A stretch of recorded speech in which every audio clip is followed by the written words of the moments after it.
Tonight, a new push from North Carolina Republicans to remove powers from the governor. This new bill would require legislative approval before granting clemency. And this comes after former Governor Cooper commuted the sentences of 15 people on death row. WCNC Charlotte's Julie Kay spoke with a district attorney who worked on one of those death row cases about the impacts. It's been 3 decades since Nathan Bowie was sentenced to death row. The Catawba County DA says he remembers this case well because he worked on it. But by commuting this sentence, he says he's less likely to recommend going for a death penalty because it might get taken away.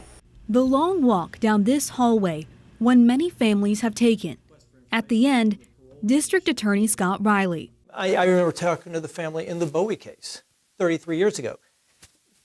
I was proud because we brought you justice.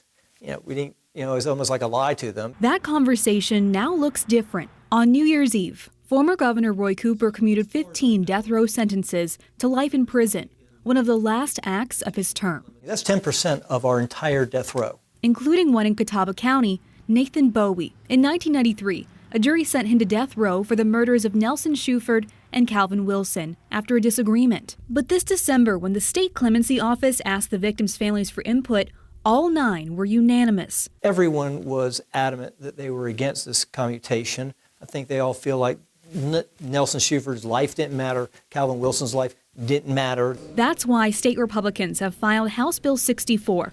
It proposes that commutations or pardons by the governor need to be approved by majorities at the General Assembly first. Since this would mean a change to the state constitution, Reilly isn't convinced it will pass, but he is glad the conversation is being had. Did these 2 young men, did their lives even matter? And jury said they did. Jury gave them justice. So his future conversations with families of victims, it's just another slap in their face, can end this walk with more certainty. Cooper's decision did get support from many anti-death penalty groups. For example, the ACLU said, quote, "We have long known that the death penalty in North Carolina is racially biased, unjust, and immoral. If this bill passes the General Assembly, it would end up on your ballot in November 2026 for final approval." Back to you.